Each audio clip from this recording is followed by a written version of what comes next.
गांव में राम प्रसाद नाम का एक व्यक्ति रहता था। वो बड़ा ही मेहनती था। उसकी 4 बेटे थे। वो भी अपने पिता की तरह खूब मेहनती थे। राम प्रसाद की पत्नी का काफी समय पहले ही देहांत हो चुका था। चारों बेटे और राम प्रसाद सेठ के यहाँ नौकरी करते थे। सेठ उन्हें रोजाना उनकी मेहनत के बदले केवल एक मुट्ठी चावल और थोड़ा अनाज देकर भेज देता था। अब घर में कोई औरत न होने के कारण वो खुद खाना बनाते थे।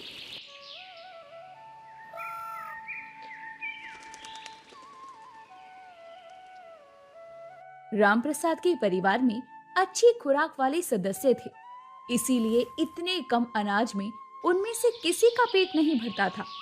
कई बार रामप्रसाद के मन में सेठ की नौकरी छोड़ देने का विचार भी आया, किंतु ये सोचकर वो अपने विचार को मन से त्याग देता था कि यदि वो उसकी नौकरी छोड़कर किसी दूसरे शहर जाकर भी नौकरी करेगा तो सेठ उसे अवश्य तलाश करवा लेगा और फिर उसको उसके परिवार सहित सूली पर लटकवा देगा।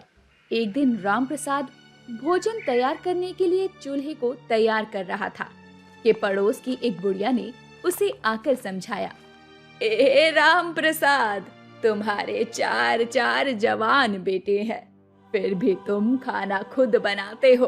तुम अपने बड़े बेटे की शादी क्यों नहीं कर लेते? घर में एक बहू आ जाएगी तो कम से कम तुम लोगों को खाना खुद तो नहीं बनाना पड़ेगा ना। बुढ़िया को शायद ये मालूम नहीं था कि रामप्रसाद के बड़े बेटे कमलेश की 1 साल पहले ही शादी हुई थी। तब रामप्रसाद ने बुढ़िया को बताया, अम्मा, कमलेश की शादी हुए तो 1 साल बीत चुका है, मगर वह बहू को घर ही नहीं लाया। क्यों रे, क्या हुआ रामप्रसाद? मुझे भी तो बता, क्या हुआ? क्या बताऊं अम्मा, उसकी बहू तो अपनी माँ के घर पर ही है। माँ के घर? क्यों? तूने उसे वहाँ क्यों छोड़ रखा है? तू अपने बेटे से कहता क्यों नहीं कि वो उसे वहाँ से लेकर आए?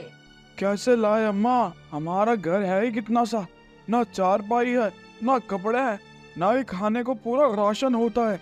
और फिर कमलेश के पास ऐसे कपड़े भी नहीं है जिन्हें पहनकर वह अपने ससुराल जा सके। अरे रामप्रसाद, बस इतनी सी बात है। मैं तो समझी थी कि कोई बड़ा बखेड़ा है। चल, तुम्हें कपड़े मैं दूंगी। तुम कमलेश को उसके ससुराल भेजने की तैयारी करो। ये कहकर बुढ़िया अपने घर चली आई। रामप्रसाद बुढ़िया की बात मान जाता है।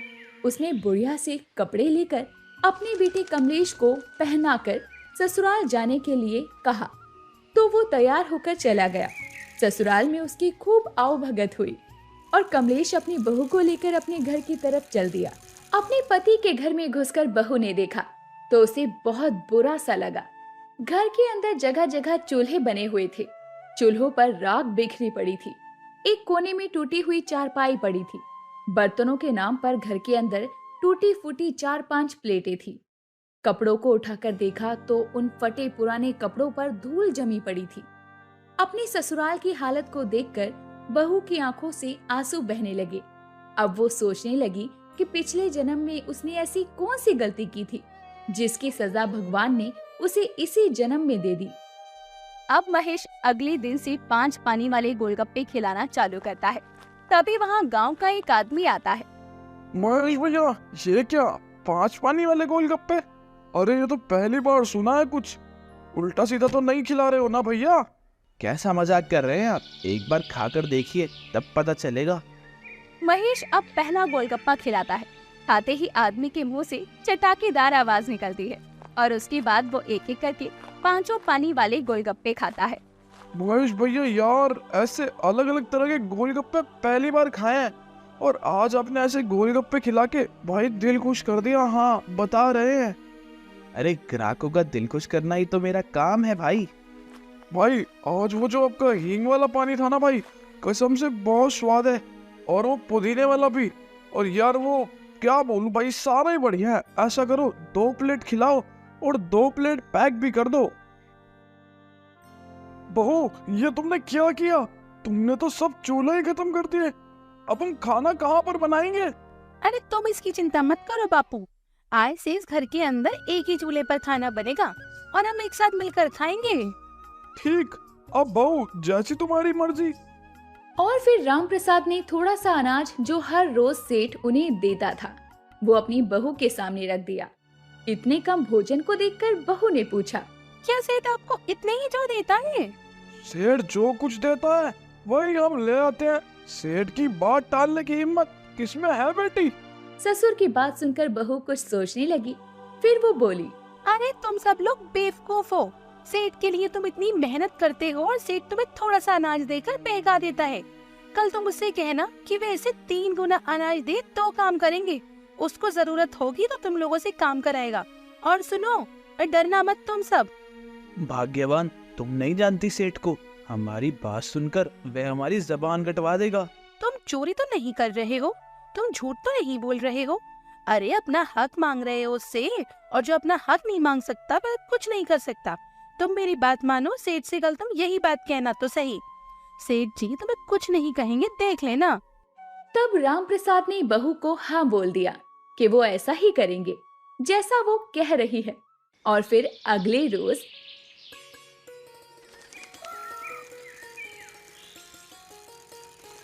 पूरे दिन काम करने के बाद सेठ ने उन्हें अनाज दिया तो रामप्रसाद ने उसे 3 गुना देने की मांग की। सेठ ने कोई प्रतिवाद नहीं किया और उन्हें 3 गुनी मात्रा में अनाज दे दिया। वो खुशी खुशी अपने घर वापस आए। बहू के सामने अनाज को रखा। बहू ने देखा कि अनाज कल से 3 गुना ज्यादा था तो उसने पूछा, सेठ ने तुम्हें कुछ कहा तो नहीं? नहीं बहू, उन्होंने चुपचाप हमें 3 गुना अनाज दे दिया।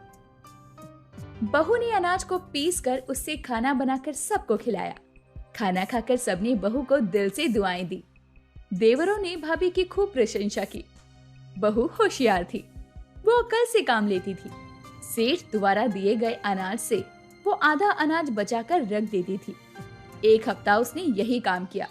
फिर अगले दिन उसने अपने पति से कहा, ए जी सुनो, आज तुम सेठ से कहना कि इतने अनाज से हमारा काम नहीं चलता, वे अनाज की मात्रा और बढ़ा दे। शाम को काम से निपटने के बाद बाप बेटे सेठ के पास गए और उसके सामने अपना प्रस्ताव रखा तो सेठ ने बिना कुछ बोले अनाज की मात्रा फिर 3 गुना कर दी। वो अनाज लेकर घर आए तब बहू ने अनाज को देखकर अपने ससुर से कहा, बापूजी, तुम लोग कल से सेठ के यहाँ काम करने नहीं जाओगे। फिर हम लोग क्या खाएंगे बेटी? मैंने काफी अनाज बचा कर इकट्ठा कर लिया है। तुम लोग बाजार में कोई दुकान देख लो और उसमें अनाज बेचने का काम शुरू कर दो। अरे भगवान ने चाहा तो हमारे पास सब कुछ हो जाएगा। बहू की बात रामप्रसाद को समझ में आ गई। दूसरे दिन उसने बाजार में एक दुकान का प्रबंध कर लिया। उसमें बहू द्वारा बताई गई योजना के अनुसार अनाज बेचने का काम शुरू कर दिया। शुरू में तो दुकान पर कम ही ग्राहक आए, लेकिन फिर उनकी दुकान चल निकली। दुकान चलती देख रामप्रसाद और उसके बेटों की खुशी का ठिकाना ना रहा। वो घर के लिए भी कुछ न कुछ सामान जुटाने लगी। एक दिन बहू ने अपने ससुर से कहा, अब पिताजी, तुम रोजाना घर पर खाली हाथ चले आते हो। तुम्हारी ये बात अच्छी नहीं है। रास्ते में जो मिला करे उसे उठा लाया करो। ससुर ने बहू की बात की गांठ बांध ली और अगले ही दिन से वो रास्ते में पड़ी किसी भी वस्तु को छोड़कर नहीं आता था। रास्ते में यदि उसे कोई कागज भी मिल जाता तो वो उसे भी नहीं छोड़ता था। और बहू उन सब चीजों को घर के एक कोने में जमा करती रहती थी। किंतु आज उसे रास्ते भर कुछ ऐसी वस्तुएं दिखाई नहीं दी जिसे उठाकर वो अपने घर ले जा सके। अचानक उसकी नजर रास्ते के किनारे पड़े एक मरे हुए सांप पर गई। उसने देखा सांप वाकई मरा हुआ था। उसने सोचा कि अगर घर में कुछ भी लेकर नहीं घुसा तो उसके बेटे बहू कहीं उससे नाराज न हो जाए। तब रामप्रसाद ने एक लकड़ी पर उस सांप को उठा लिया और उसे ही अपने घर ले आया। बहू ने जब अपने ससुर के हाथ में मरा हुआ सांप देखा तो वो डर कर बोली, अरे ये क्या उठा लाए पिताजी? फिर कुछ सोचने के बाद वो बोली, खैर कोई बात नहीं, अब आप इसे ले आए हैं तो इसे छत पर फेंक दो। रामप्रसाद ने उसको तुरंत छत पर फेंक दिया। यह संयोग ही था कि एक चील सेठानी का हार अपनी चोंच में दबाए उड़ रही थी। उसने छत पर सांप देखा तो वो तुरंत वहां उतर आई। चील ने हार तो छत पर एक तरफ फेंका और सांप पर झपट पड़ी। वो सांप को उठाकर उड़ गई। दोपहर को जब बहू छत पर चढ़ी तो हीरो का हार देखते ही उसकी आंखें आश्चर्य से फटी की फटी रह गई। उसने हार को उठा लिया और नीचे आकर उसे एक संदूक में सुरक्षित रख दिया, जिस पर सेठ के नौकर गांव में सबको बोलने लगे, सुनो सुनो सुनो, किसी व्यक्ति को अगर वह हार मिल जाए उसे सेठ के घर पे पहुंचा दे, सेठ उसे मुंह मांगा इनाम देगा।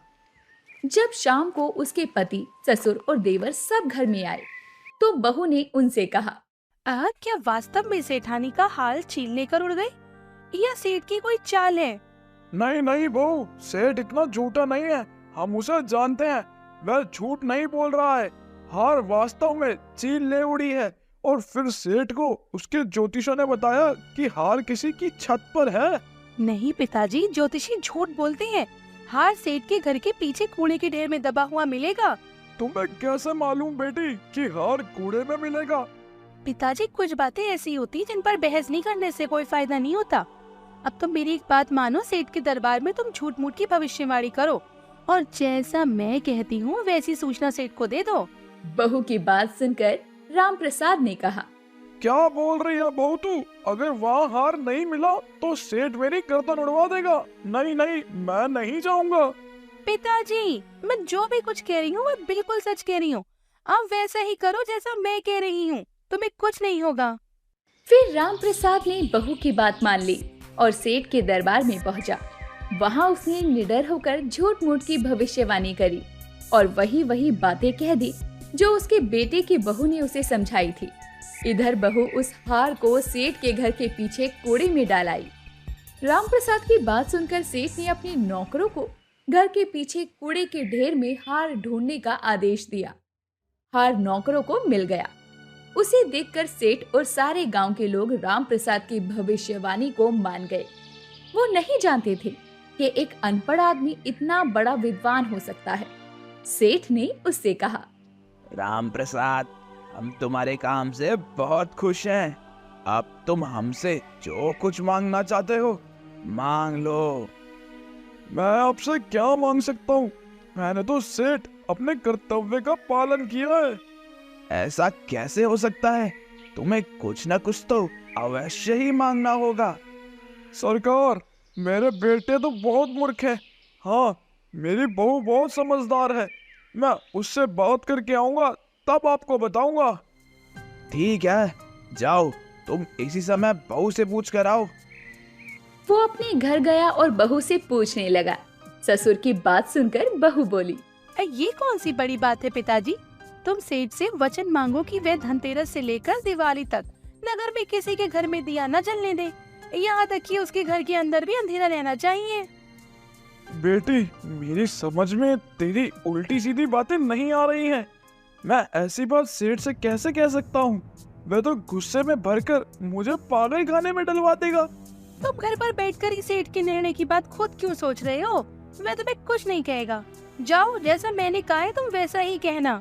अरे साधु बाबा, क्या हो गया? आप इस आदमी को ऐसे क्यों मार रहे हो? क्योंकि इसके काम ही मार खाने वाले हैं। इसने हमारी सोना को हाथ लगाया है। आपकी सोना? मेरे कहने का मतलब है कि हमारी दासी को गलत तरीके से स्पर्श करने की कोशिश करे इस नीच आदमी ने, इसलिए हम इसको दंड दे रहे हैं। अगर ऐसी बात है तो हम भी आपकी मदद करते हैं ना। आप अपने हाथ गंदे क्यों कर रहे हो? लाइए, इसको हमारे हवाले कर दीजिए। इतना कहने के बाद अखिल उस आदमी को गांव वालों की भीड़ के हवाले कर देता है। गांव वाले अच्छे से उस आदमी की हजामत करके उसे गांव से बाहर फेंक देते हैं। जिसके बाद अखिल सोना को आश्रम के अंदर बुलाता है और बोलता है, तुम्हारी हिम्मत कैसे हुई मुझे धोखा देने की? तुम जानती हो ना कि मैं तुमसे कितना प्यार करता हूँ और तुम मेरे पीठ पीछे यह सब कुछ कर रही थी। मैं तुम्हारा असली चेहरा सबके सामने लाकर रख दूंगा कि तुम कितनी गिरी हुई और बिकाऊ औरत हो। अच्छा, और तुम कितने अच्छे आदमी हो, जरा ये भी बताते जाना। साधु का लिबास पहनकर लोगों को झूठी झूठी बातें बताते हो जो तुम्हें पहले से पता होती हैं। उनके निस्वार्थ भावों के साथ खेलते हो और उसे अपनी साधु शिक्षा का नाम देते हो। या मैं लोगों के सामने तुम्हारा असली चेहरा ले आऊं? बोलो, कर दूं तुम्हारी चतुरता को तार-तार। मगर राम प्रसाद अपनी बात पर अड़ा रहा और सेठ को राम प्रसाद की बात माननी पड़ी। उसने उसे वचन दे दिया था। उसे अपने वचन की लाज रखनी थी। फिर सेठ ने उसी दिन गांव में ऐलान करा दिया कि आने वाली दिवाली पर धनतेरस से लेकर दिवाली तक कोई अपने घर में दिया नहीं जलाएगा। यदि किसी ने आज्ञा का पालन नहीं किया तो उसे वो मार देगा। सेठ के इस आदेश से सारे नगर में हड़कंप मच गया। लोग सेठ और रामप्रसाद को कोसने लगे। कोई कुछ कह रहा था, कोई कुछ, लेकिन उनकी बात वहां सुनने वाला कौन था। समय बीतता चला गया और धनतेरस का दिन भी आ गया। लोगों ने डर के मारे अपने अपने घरों में दीपक नहीं जलाए। पूरा नगर अंधेरे में डूबा हुआ था। केवल रामप्रसाद के घर में घी का दीपक जल रहा था। दिवाली का दिन था। लक्ष्मी अपने वाहन पर घूमने निकली। गांव में चारों ओर अंधकार फैला हुआ था। वो अंधेरे में नहीं रुकती थी। उनके पास हर समय ज्योति जलती रहती है। वो उजाले की खोज में इधर उधर देखने लगी। फिर अंत में उन्हें रामप्रसाद के घर में दीपक जलता हुआ मिला। वो तुरंत उसी घर में घुस गई और वहीं अपना आसन लगाकर जम गई। घर में सब सो चुके थे। फिर जब उसकी आंख खुली तो वो अपने टूटे फूटे घर की जगह एक आलीशान कोठी देखकर हैरान रह गई। ये देखकर वो बहुत प्रसन्न हुई। उसने जो सोचा था वही हुआ था। फिर उसने अपने पति और ससुर को जगाया और फिर रामप्रसाद के सभी बेटे जाग उठे। सब अपने आप को टूटे फूटे घर की जगह आलीशान कोठी में देखकर हैरान हो रहे थे। उनकी समझ में कुछ भी नहीं आ रहा था। एकदम इतना बड़ा परिवर्तन कैसे हो गया। अचानक लक्ष्मी जी प्रकट हुई और उन्होंने बताया कि अब तुम्हारे अच्छे दिन आ गए हैं, क्योंकि दिवाली के पर्व पर मैंने केवल तुम्हारे घर में ही दीपक जलता पाया और सारे गांव में अंधेरा था। इसलिए मैं तुम्हारे ही घर में आ गई और मैंने यहाँ आकर आसन जमा लिया है। लक्ष्मी जी की कृपा भरी बातें सुनकर रामप्रसाद की समझ में आ गया कि उसके बेटे की बहू ने क्यों सेठ से ये बात कहलवाई थी। सुबह को बहू ने अपने ससुर से दरबार में जाने को कहा, मगर रामप्रसाद ने दरबार में जाने से मना कर दिया। फिर बहू ने उसे समझाया, पिताजी आप नहीं जानते, अब हमें सेठ का गुस्सा भी तो ठंडा करना है। आप उनसे जाकर कहें कि मैंने 3 दिन तक नगर में अंधेरा इसलिए रखवाया कि प्रकाश युक्त घरों पर भारी आपदा आने का योग था, अतः अंधकार के कारण विपदा टल गई। ये बात फिर सुनकर सेठ प्रसन्न हो जाएगा। बहू की बात सुनकर रामप्रसाद सेठ के घर गया और बहू ने जो उसको बोला था उसने वो सेठ को बता दिया। उसकी बात सुनकर सेठ प्रसन्न हो गया और रामप्रसाद को सेठ ने बहुत सारा धन देकर विदा किया। अब वो अपनी बहू की होशियारी और बुद्धिमत्ता के द्वारा खुशी खुशी दिन बिताने लगे।